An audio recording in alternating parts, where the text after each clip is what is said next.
ಗಾಡಿ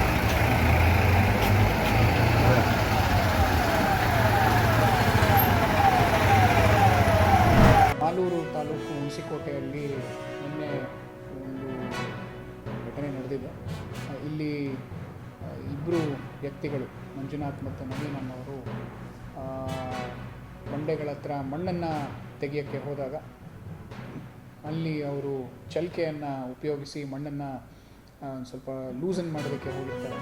ಅಲ್ಲಿ ಲೂಸನ್ ಮಾಡೋಕ್ಕೆ ಹೋಗಿದ್ದಾಗ ಸಡನ್ನಾಗಿ ಆ ಮಣ್ಣು ಕೆಳಗಡೆ ಬಿದ್ದು ಇವರು ಜಾರಿ ಮಣ್ಣಿನ ಜೊತೆನೇ ಜಾರ್ಕೊಂಡು ಕೆಳಗಡೆ ಬೀಳ್ತಾರೆ.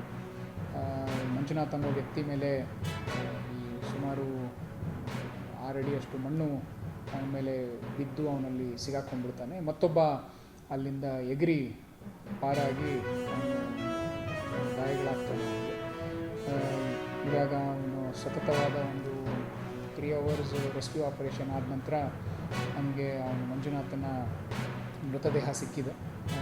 ಸೊ ಇದೇ ನಿಟ್ಟಿನಲ್ಲಿ ನಾವು ಒಂದು FIR ಮಾಡ್ಕೊಂಡಿದ್ದೀವಿ. ಅಲ್ಲಿ ಯಾವ ಗುಡ್ಡ ಯಾರಿಗೆ ಸೇರಿತ್ತು ಅವ್ರ ಮೇಲೆ ಒಂದು FIR ಮಾಡ್ಕೊಂಡಿದ್ದೀವಿ. ಅದೇ ರೀತಿ ಮೈನ್ಸವ್ರಿಗೂ ಕೂಡ ಇದ್ರ ಬಗ್ಗೆ ನಾವು ಇಂಟಿಮೇಷನನ್ನು ಮಾಡಿ ಅವ್ರ ಕಡೆಯಿಂದ ಒಂದು FIR ಮಾಡಿಸೋದಕ್ಕೆ ಎಲ್ಲ ಒಂದು ಸಿದ್ಧತೆ ನಡೆದಿದ್ದಾರೆ. ಸೊ ಇದರಲ್ಲಿ ಒಬ್ಬ ನಾವು ಡೆತ್ ಆಗಿದ್ದಾನೆ, ಇನ್ನೊಬ್ಬ ಬಂದ್ಬಿಟ್ಟು ಇಂಜುರಿ ಆಗಿ ಔಟ್ ಆಫ್ ಡೆತ್. ಡೆತ್ ಆಗಿದ್ದವನು ಈ ಮಂಜುನಾಥ್ ಅಂತ, ಅವನು ಯಾರು ಈ ಗುಡ್ಡ ಓನರ್ ಇತ್ತು ಅವನ ದೊಡ್ಡಪ್ಪನ ಮಗ ಆಗಿತ್ತು. ಫ್ಯಾಮಿಲಿ ಮೆಂಬರ್ಸೇ ಆಗಿರ್ತಾರೆ. ಅಲ್ಲಿ ಕೆಲಸ ಮಾಡೋಕ್ಕೆ ಒಂದು ಸ್ವಲ್ಪ ಇದನ್ನು ಲೂಸನ್ ಮಾಡೋಕ್ಕೆ ಹೋದಾಗ ಮಣ್ಣು ಎಲ್ಲ ಜಾರಿ ಈ ರೀತಿ ಒಂದು ದುರ್ಘಟನೆ ಮಾಡ್ತಿದ್ರು. ಕೆಲಸದ ಮೂಲತಃ ಅವರು ಕಲ್ಕುಟುಕರ ಕೆಲಸನೇ ಮಾಡ್ತಾಯಿದ್ದವರು.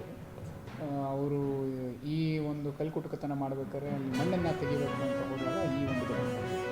ನಾವು ಸದ್ಯಕ್ಕೆ ನಮ್ಮ ಸೋಕೋ ಟೀಮು ಮತ್ತು ASC ಟೀಮ್ನ ಕಳಿಸ್ಕೊಟ್ಟಿದ್ದಾಗ ಆ್ಯಸ್ ಆಫ್ ನಾವು ಏನು ಬ್ಲಾಸ್ಟಿಂಗ್ ಮೆಟೀರಿಯಲ್ಲು ನಮಗೆ ಸಿಕ್ಕಿಲ್ಲ.